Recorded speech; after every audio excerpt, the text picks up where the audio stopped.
What's going on, guys? This is Nick here, and today we're going to be talking about what is an SDR by popular request. I've gotten a number of Reddit messages, number of Reddit comments, and also just questions from colleagues and friends. How do I become a SaaS sales rep? So, decided to start a little series called Sales Knowledge in Software as a Service, and we'll expound on a lot of these things.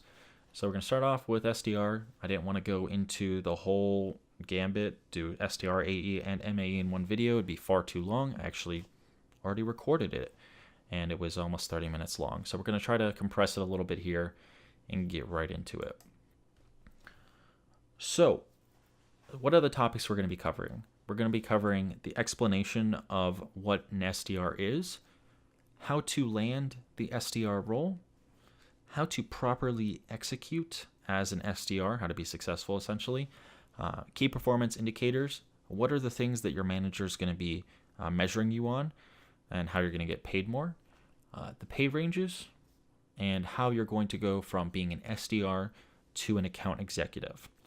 So hopefully we can get through all of that and expand on each portion so it can answer a lot of your questions. So what is an SDR? Well, simply, SDR stands for Sales Development Representative. It can also show up as Business Development Representative and also Inside Sales Representative. Usually it's going to show up as SDR, might show up as BDR, and then ISR could show up for a number of different things. It's really kind of vague as to what the company wants to call it, so you're just going to have to look at the description of the role. Is it full cycle or is it mainly qualifying opportunities? Because if it's mainly qualifying opportunities, then it's going to fall into the bucket of what we're talking about today. So what does that entail, though? Sales development representative is mostly going to be doing a lot of cold prospecting. That is usually just calls and emails. So you're going to be calling accounts that have never either been touched before and trying to set up a meeting by qualifying it, either doing that through just cold calls and cold emails, maybe running a campaign in conjunction with your marketing team, and essentially just trying to set a meeting with somebody that has some sort of ability to purchase. So you're going to be qualifying those outbound opportunities, and then you're going to be qualifying inbound opportunities sometimes, depending on the role, depending on the company, that are coming in from either marketing campaigns that are separate of call campaigns, something that's like a email with some graphics on it talking about some snazzy stuff. So an inbound opportunity might come from that, or they download something off of your website, or they just do a sales inquiry through the website or through the email. So that's the gist of it. And then you're going to ultimately, as you've qualified those opportunities, you're going to want to set a meeting for your account executive that would then develop the opportunity more and potentially close it. We're going to talk about this a little bit more in depth a little bit later on, but first we need to address landing an SDR role. So how do you land an SDR role? How do you get the entry-level pathway into becoming a SaaS sales executive? Well, typically speaking, they're usually looking for a 4-year degree, highly preferred, and a lot of cases it's required. Now, does that mean you should not apply for it? I would say still go ahead and apply for it. If you have some previous sales experience, that's always useful, but it's sometimes not even required to have a degree. If you can show that you're competent, that you can show that you're willing to work, you can maybe get past those barriers.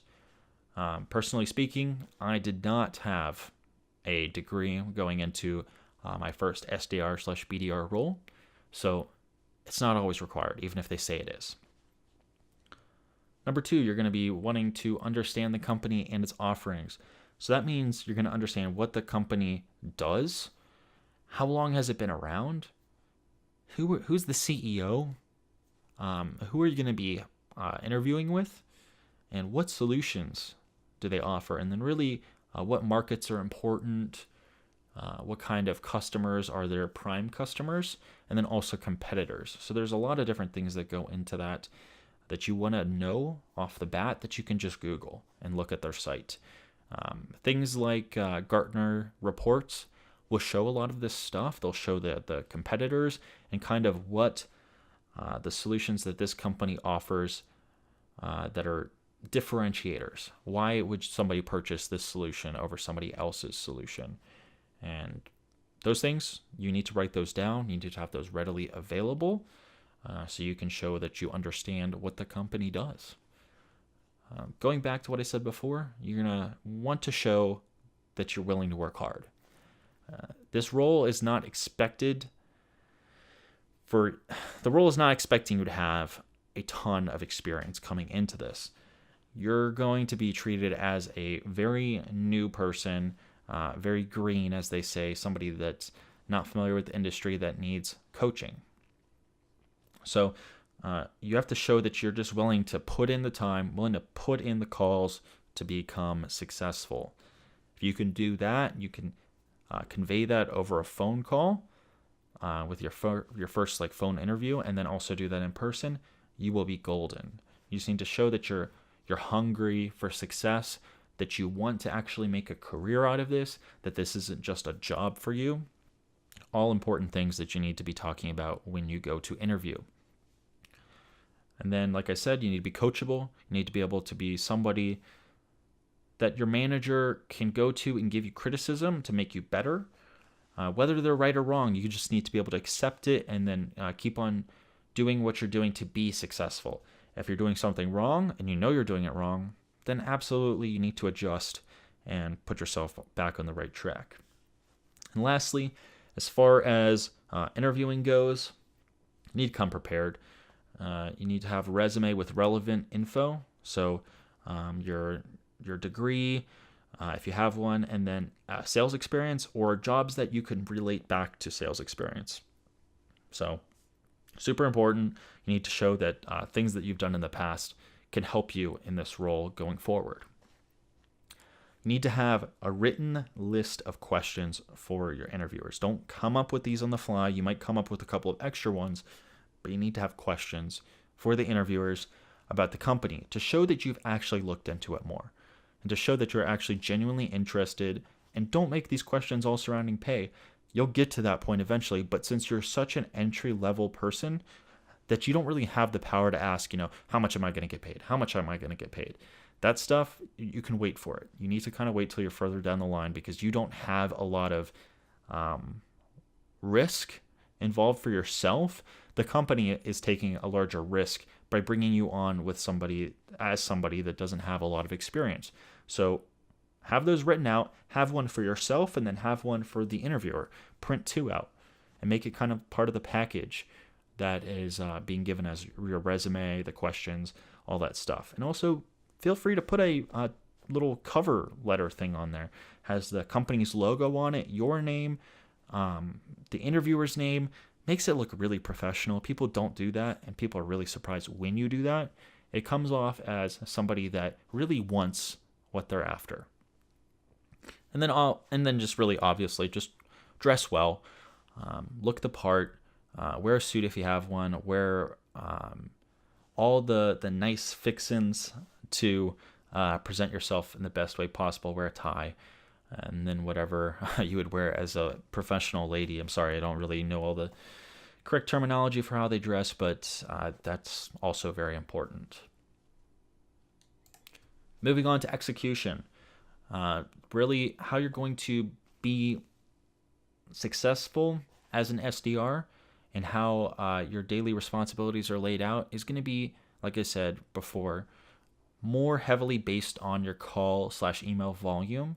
Are you making the required amount of calls today? Are you making more than the required amount of calls per day? Super important, super tedious, and I totally understand that, but it's a required part of the process. And then going in and making sure that you're doing the appropriate account research, that when you're calling into these accounts, that maybe you can figure out by looking at what they've previously purchased on contracts, what they already have solution-wise, and where we can maybe fit into that picture. So where do your solutions fit into their organization? Where does it solve their business challenges? And you also might be calling on provided call lists that either management's creating, marketing's creating, something like that. Going down into the qualification, this is really the bread and butter of the responsibilities of an SDR. Typically speaking, you might use a system called BANT, and a lot of people are familiar with this. If you've been in sales before, it stands for budget, authority, need, and timeline. These, pretty self-explanatory, but we'll break it down a little bit more because in today's modern selling, today's modern selling agenda, you really can't go about it that simply. So first of all, I would say if you can get budget from them, that is great. If you're asking them, but that shouldn't be the first thing you're asking. Absolutely not. But if you can get it, it's helpful. But they're probably not going to spill the beans on that. You need to figure out who the authority is. So the person that you're talking to, what are their roles and responsibilities? They might play a couple of different roles. They might be somebody that signs off on the purchase of something, or they might be somebody that helps to evaluate it but doesn't decide on it. Basically, they just give input and then somebody else says it's good to go. So you need to figure out who you're talking to, who your audience is, and then making sure that you're kind of reaching out to the proper parties. If you're talking to C-level execs, and maybe they say that Jim is the director of IT and he's the one that handles this, then you need to get Jim of IT's, the director of IT's information to reach out to him. Going down a little bit further, you need to identify their business challenges. So that's going to fall into the need category. What do they have issues with? What are their pain points? If you don't identify these things, then you're just going to be spilling information about solutions and trying to convince them that way. That's not the way to do it, at all. That's not going to work out for you, and they won't see any value. So you need to understand value building in its simplest principles, so you can identify how you're going to win the opportunity down the line. But obviously that's not your role as an SDR. You just need to figure out what their business challenge is to see if you can fit into their picture. And to go along with that, you need to figure out how they're handling those challenges today. If they already have a solution in place, are they happy with it? Are they not happy with it? When does it expire? When does that solution fall out of the subscription timeline? So the contract length, it might be expiring in a couple months, and then you have an opportunity to really say this is something that's important to you at this time, which goes down to timeline to implementation. If something expires in June, then they need to have something implemented probably right before June. So these are all questions you need to be asking. You need to be recording to show that the opportunities that you're looking at are qualified. And then, of course, on a daily basis, you just need to be continuing to learn. I would also recommend that you shadow account executives and see what they're doing, and just learning those solutions in depth as a result of that, and how to navigate the company and how to advance the process overall. So key performance indicators and metrics, these are things that your manager is going to be expecting out of you. These are things that they're looking at on a daily basis, usually punching into a spreadsheet or pulling from Salesforce or whatever CRM you're using. It's going to be total activity, so that's usually consisting of your calls and emails. And, are you making enough per day? Really, what it comes down to. If you're expected to make 100 calls a day, then you need to be making more than 100 calls a day. Quite simply, unless you get hung up on something that they're asking you to do. Outside of that, then 100 calls, if that's a requirement, you need to be doing more. Same thing with emails. We did mention earlier with inbound leads, you need to be responding in a reasonable amount of time. So if something comes in, you need to be responding to that within 24 hours. I would say within a couple of hours, just because it shows that you're on top of the ball to management and that potential customer. So doing that, super essential, shows that you're on top of things and you're doing it in a timely manner. Then following the qualification stuff that we were talking about earlier, what is your conversion rate to qualified opportunities? Now, this might not be a direct metric that is measured, but obviously, if you're talking to hundreds of people per week, maybe not that many, maybe you're talking to tens of people per week directly, then what is your conversion ratio? If you're talking to all these people and you're not putting any qualified opportunities in the pipeline to give to the account executives, then guess what? You're doing something wrong. You need to revise your process. So that's going to be something that's going to be essential to your success. And to piggyback off of that more, what's the level of qualification? Are you getting all the necessary information to give to the account executives so they know what's going on with this? Can they actually sell something of this caliber? You need to figure that out. And then down the line, talk to your account executives. Are they closing the opportunities that you're giving them? Super important. You need to be investigating. So this is probably the information that people want to know the most, to be honest. And the pay range of an SDR. Now, this is from my experience. This is what I've seen from people around me and software as a service as a whole. What I've looked into on Glassdoor, LinkedIn, things like that. You can probably expect somewhere between $40,000 to $70,000 on target earnings. That's just a typical range. And I would say if you're just starting out, $40,000 to $55,000 a year is probably what you should be expecting. And then it should inflate over time. You might get a raise. You might be able to get up to $70,000, or if the company is looking for a really, experienced person out of the gate, so somebody that has sales experience and also has a degree, then maybe they can get them to $70,000 a year. And how is that broken out? It's usually broken out with a base/commission ratio. Commission is based off of monthly business objectives, however, so it's usually not based off of what closes and a percentage of that. It might be, and I'll talk about that a little bit, but most likely not. So typically speaking, your larger base salary might come from the lower end of the pay scale. So if you're getting paid $40,000 a year, maybe only $10,000 of that is based off of your monthly business objectives. But it's still important to hit those, obviously, just to show that you're doing your freaking job, but also for overachievement purposes. And then you might also see larger commission/MBOs in higher pay range. So if you're getting $70,000 a year, you might see that it's $40,000 base and then $30,000 of commission. But this is going to be varying in the organization type. Are they a startup? Are they a really established company? Are they really big? Are they really profitable? So those numbers are going to come into effect there. But I would say, typically speaking, you're probably going to be expecting a little bit higher base salary and a little bit lower commission/MBO achievement. And those MBOs are usually static. You're getting paid, $100 or whatever per qualified opportunity.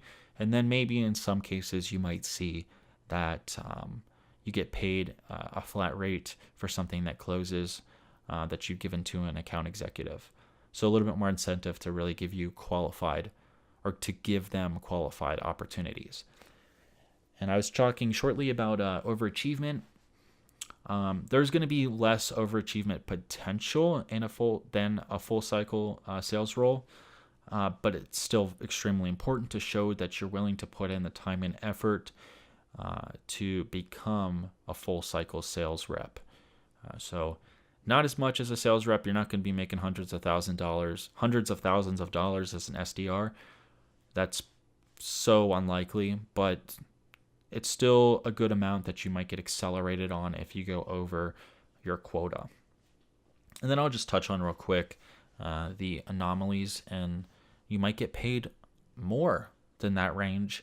You might be surprised. I've seen numbers up to $80,000 to $90,000 a year of on-target earnings. I actually personally was at $80,000 a year on target earnings when I joined as a BDR. Same thing as an SDR, just different name. So variance there, you might get lucky.